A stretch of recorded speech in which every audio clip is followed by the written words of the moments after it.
In the morning, when I told my husband that I would not give him money for my mother-in-law to travel to Europe, he splashed hot tea on me in a frenzy and shouted, "Transfer the money now or get out of the house." I left. And the next morning, he came with his mother and froze at what he saw. The story I am going to tell is based on fiction and does not reflect real events. Enjoy listening. It was a crisp morning when Emily woke to the sharp, unmistakable smell of burnt porridge drifting through her apartment. She groaned, pulling the covers over her head, hoping to block out the chaos she knew awaited her. This wasn't a new occurrence. Her mornings had become a predictable cycle of small disasters, each one orchestrated by her mother-in-law, Helen. Emily had long since grown accustomed to these disruptions, but they never failed to set her nerves on edge. Each burnt dish, each cutting remark, felt like a deliberate jab at her dwindling patience. The apartment, a charming two-bedroom Emily had purchased with her own savings before marrying Daniel, no longer felt like the sanctuary she'd envisioned. When Helen moved in shortly after their wedding, she'd claimed the space with an iron grip, acting as though she were the true owner. Helen's presence was suffocating. She critiqued Emily's every move, from the way she folded laundry to the tone she used when speaking to Daniel. It was a relentless onslaught, and Daniel, rather than defending his wife, chose to stay out of it. He called it keeping the peace. But Emily saw it for what it was: cowardice. He let his mother run the show, content to live a carefree life funded entirely by Emily's hard-earned income. With a heavy sigh, Emily forced herself out of bed, the acrid smell growing stronger. She slipped on her worn robe, its soft fabric a small comfort, and shuffled toward the kitchen. The scene was exactly as she'd expected. A scorched pot smoldered on the stove. Helen was flapping a dish towel with exaggerated frustration, and Daniel sat at the table, scrolling through his phone, oblivious to the tension thickening the air.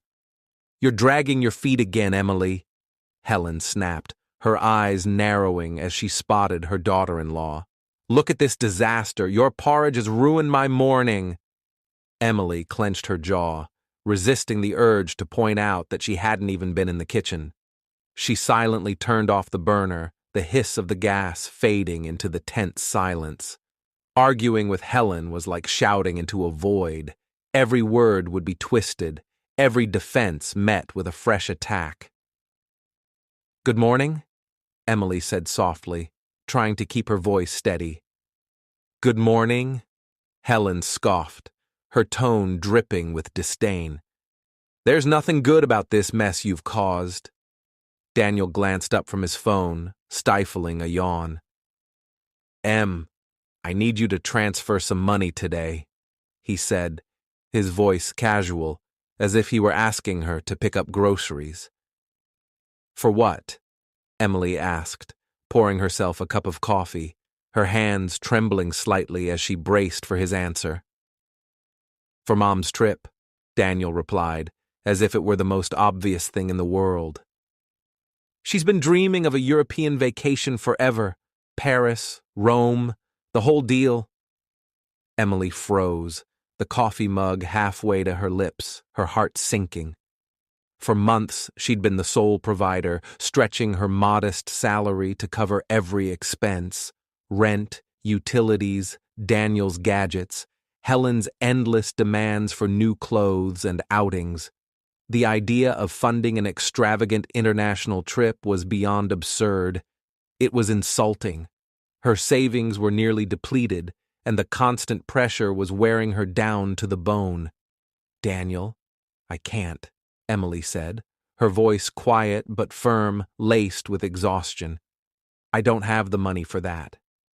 "What do you mean, you can't?" Daniel snapped, his eyes narrowing. "You're working, aren't you? You always figure it out." "I'm already covering everything," Emily shot back, her voice rising despite herself. "The bills, The groceries, your expenses, your mother's expenses, this is too much. Helen jumped in, her voice sharp with entitlement. I deserve this trip, Emily. I've spent my entire life raising Daniel, sacrificing everything. The least you can do is make this happen. Something inside Emily snapped. She set her mug down, her hands steady now, and looked Helen in the eye. If you want it so badly, pay for it yourself, she said, her voice ringing with a clarity she hadn't felt in years. The kitchen fell silent, the air heavy with shock. Daniel and Helen stared at her, their expressions a mix of disbelief and outrage. They were used to Emily's compliance, her willingness to bend under pressure. But today, something had shifted. There was a fire in her eyes, a resolve that unnerved them both. What's gotten into a fissue? Daniel roared, shoving his chair back as he stood. You don't get to talk to us like that. This is my house. No, Daniel, Emily said, her voice calm but unyielding. This is my apartment. I bought it before we got married. It's in my name. How dare you? Helen shrieked, her face flushed with indignation. You ungrateful, selfish— I take care of myself, Emily interrupted, her tone cutting through Helen's tirade. And I'm done footing the bill for your whims. Daniel's face turned beet red, his anger boiling over. In a sudden, reckless move, he grabbed his half-empty teacup and flung the scalding liquid at Emily. The hot tea splashed across her face and neck, searing her skin. She gasped, the pain sharp and immediate, but it was the humiliation that stung worse. Get out! Daniel bellowed, his voice shaking with rage. If you won't pay, get the hell out of my house! Emily stood frozen, the tea dripping down her chin, her heart pounding. But beneath the shock, a fire ignited, a deep, unshakable resolve. She was done. Done with the insults, the manipulation, the endless demands. She wiped her face with the back of her hand, her eyes burning with a mix of pain and defiance. Without a word, she turned and walked out of the kitchen. In the bedroom, her hands shook as she opened the closet and began packing a suitcase. She moved methodically, grabbing only what she needed: clothes, her passport, a small envelope of emergency cash she'd hidden away. Daniel stormed in, continuing his tirade, hurling insults as Helen lingered in the doorway, her arms crossed, a cruel smirk on her face. Where do you think you're going? Daniel shouted. You think you can just walk out? You'll be back, Emily, begging me to take you in, paying for everything like always. Emily zipped up her suitcase, her movements deliberate. She turned to face him, her gaze steady, her fear replaced by a quiet strength. I'm leaving, she said, her voice firm. And I'm never coming back. She walked out of the apartment, the door clicking shut behind her, leaving Daniel and Helen in stunned silence. The cool morning air hit her face as she stepped onto the street, her suitcase rolling behind her. For the first time in years, she felt a spark of freedom, however uncertain. She didn't know where she was going, but she knew she couldn't stay. She hailed a taxi and gave the driver the address of her brother, Thomas. Thomas, a lawyer with a sharp mind and a kind heart, had always been Emily's rock. He'd seen how Daniel and Helen treated her, and though he'd urged her to leave before, he'd never pushed too hard, knowing she needed to find the strength herself. As the taxi wound through the city, Emily stared out the window, her mind replaying the years of sacrifice. Every compromise, every silenced objection, every moment she'd let slide to avoid conflict. It had all led to this. She'd given everything to people who never valued her, who saw her as little more than a means to an end. When she arrived at Thomas's apartment, he opened the door, his face creasing with concern at the sight of her tear-streaked face and the suitcase in her hand. "Emily, what's wrong?" he asked, pulling her inside and shutting the door. She sank onto his couch, the weight of the morning crashing over her like a wave. "I left Daniel," she said, her voice barely above a whisper. "I can't do it anymore." Thomas sat beside her, his arm around her shoulders, his presence steady and grounding. "Tell me what happened," he said softly. Emily recounted the morning's events, the demand for money for Helen's trip, the years of criticism and control, the scalding tea thrown in her face. She spoke of the exhaustion of carrying the household on her shoulders, of Daniel's indifference, of Helen's relentless cruelty. Thomas listened, his jaw tightening with every detail, but he let her speak, knowing she needed to unburden herself. "You did the right thing, Em," he said when she finished, his voice firm but gentle. "No one should live like that. You're stronger than you realize." "But what now?" Emily asked, her voice trembling with uncertainty. "Where do I even start?" "You start here," Thomas said, squeezing her shoulder. "You can stay with me as long as you need. We'll sort this out together, legally, financially, all of it." Emily's eyes filled with tears, but this time they were tears of relief. "Thank you, Thomas," she whispered, leaning into his embrace. "I don't know how I'd get through this without you." "You'd find a way," he said with a small smile. "But you don't have to do it alone. Now get some rest. Tomorrow, we'll make a plan." The next morning, over coffee, Thomas asked to see the documents for the apartment. Emily retrieved a folder from her suitcase, her hands still unsteady. He pored over the paperwork, his lawyer's eye catching every detail. "It's all in your name," he said, looking up with a nod. "Neither Daniel nor Helen has any legal claim. This is your property, Emily." She let out a shaky breath, a flicker of hope igniting. "So I can make them leave?" "Absolutely," Thomas said. "We'll send them a formal eviction notice, giving them 30 days to vacate.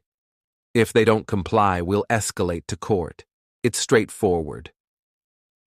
The thought of facing Daniel and Helen again made Emily's stomach twist, but Thomas's confidence was contagious. "It might take a little time," he added, "but the notice will put pressure on them. They'll see you're serious. I'll draft the documents. You just need to sign." Emily felt a surge of gratitude, her brother's support a lifeline in the storm. "Thank you," she said, her voice thick with emotion. "I mean it, Thomas." "That's what family's for," he replied, his smile warm. "You deserve a life where you're respected, Em. We're going to make that happen." While Thomas worked on the legal paperwork, Emily called her friend Laura, a real estate agent who'd been her confidant through the worst of her marriage. Laura had always seen through Daniel's charm and Helen's manipulations, urging Emily to prioritize herself. "Em, are you okay?" Laura asked, her voice filled with concern. "I heard you left him." "I did," Emily said, her tone resolute. "And I'm not going back." "That's my girl," Laura said, her pride evident. "You're tougher than you know. What do you need?" "I need to rent out the apartment as soon as I can," Emily explained. "Thomas says I can evict Daniel and Helen, and I want tenants who can move in right away." "Done," Laura said without hesitation. "I've got a few clients who'd be perfect. Good people, reliable payers. And what about you? Where are you staying?" "With Thomas for now," Emily said. "But I need my own place. I can't keep imposing on him." "Let me find you something," Laura offered. "Maybe a cute studio to start fresh? A place that's all yours?" Emily smiled, the idea sparking a warmth she hadn't felt in years. A studio sounds amazing, she said. Something simple, something me. Over the next week, Laura sent Emily listings, but nothing felt quite right. Too pricey, too far from her job, or just missing that spark. Then, one evening, Laura called, her voice brimming with excitement. Em, I found it. It's not a studio, but it's a gorgeous one-bedroom in a new building. It's bright, cozy, and the rent's within your budget. Want to see it?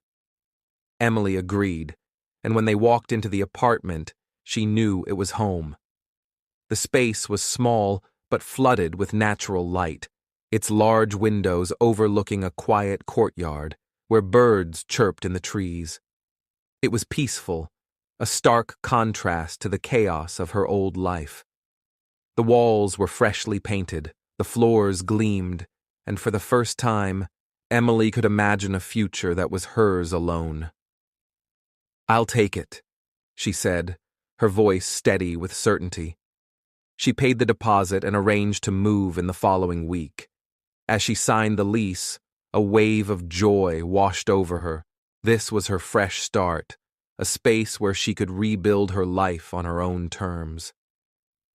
Meanwhile, Daniel and Helen continued to live in Emily's apartment, acting as though nothing had changed. Daniel was smug, convinced Emily would come crawling back, unable to survive without him. She's helpless, he told his mother, smirking. She'll be back, begging for forgiveness. Helen nodded, her expression cold. Of course she will. She's always been spineless. She'll come running back soon enough. They didn't even bother to open the eviction notice when it arrived, tossing it into the trash with a dismissive laugh. Probably just junk mail, Daniel said, shrugging. But Emily was prepared for their arrogance. She knew they didn't take her seriously, but she was ready to prove them wrong. Exactly 1 month later, Emily stood in front of her old apartment, her heart pounding but her resolve unshaken. Thomas stood beside her, calm and professional, a folder of legal documents in hand. Behind them was Nathan, the new tenant, a quiet young man with a small family, nervously clutching a set of keys. A police officer waited nearby, his presence a reminder that this was no bluff. Emily took a deep breath and pressed a trembling finger to the doorbell. The door swung open, revealing Daniel, unshaven and disheveled, his eyes narrowing at the sight of her. Emily, what the hell are you doing here? He muttered, clearly caught off guard. I'm here to take back my home, Emily said, her voice steady despite the butterflies in her stomach. Your 30 days are up. Daniel's face twisted in confusion. What 30 days? What are you talking about?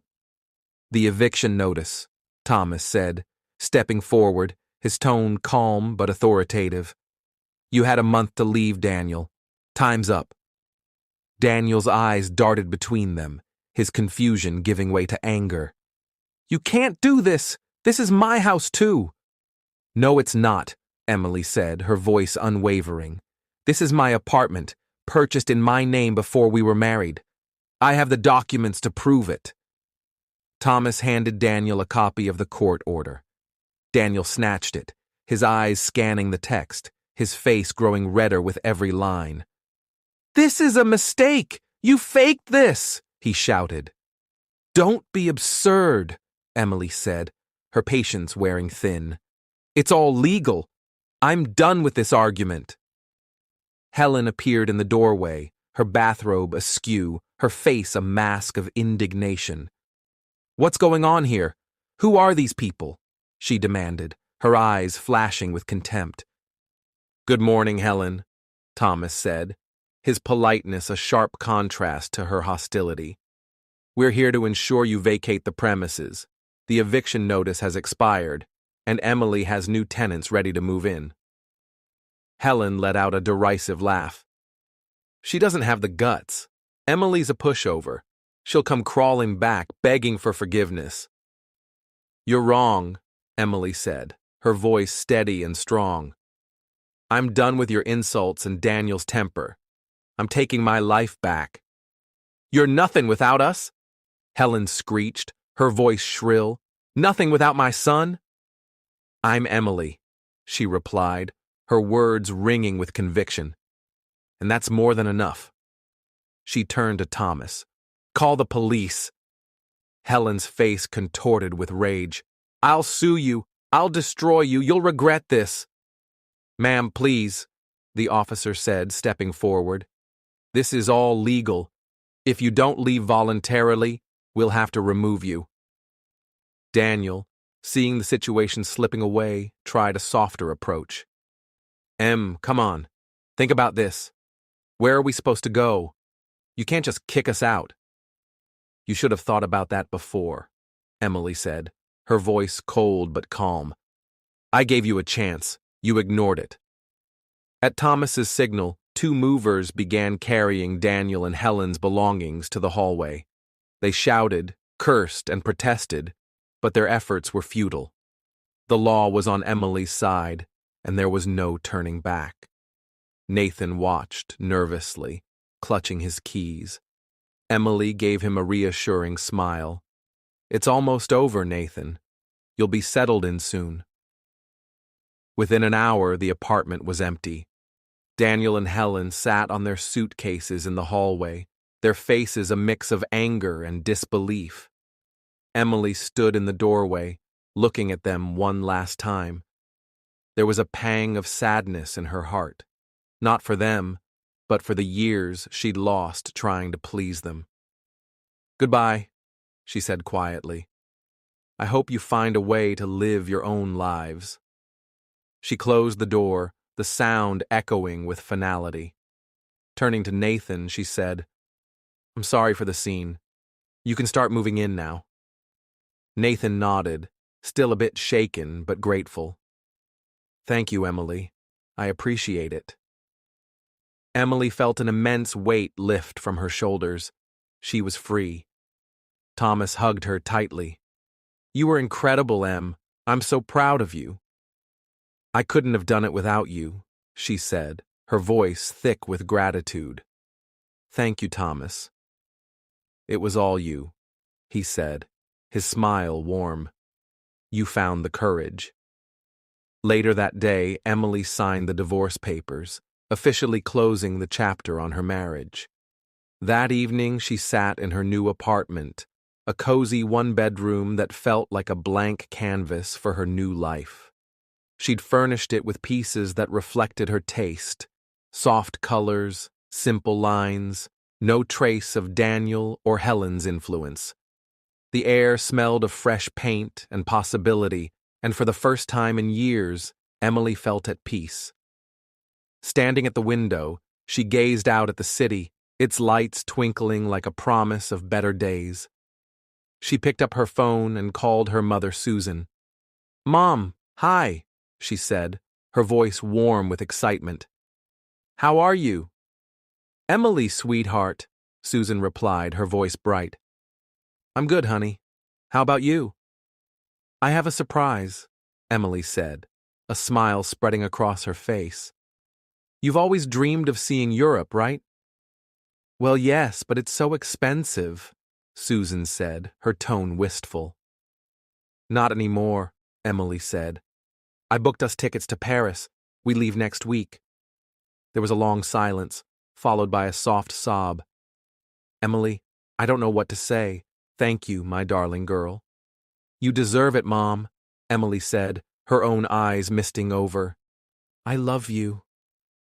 I love you too, sweetheart, Susan said. More than you know. Emily hung up, her heart full. This was just the beginning. A new life lay ahead, one where she could choose her own path, surround herself with people who valued her, and chase her own dreams.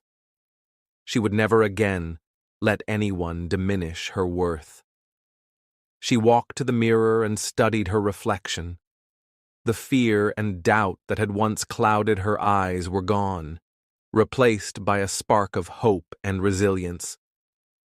She picked up a framed photo of herself and her mother, taken during a rare moment of joy years ago. They were laughing, their faces bright with love and possibility.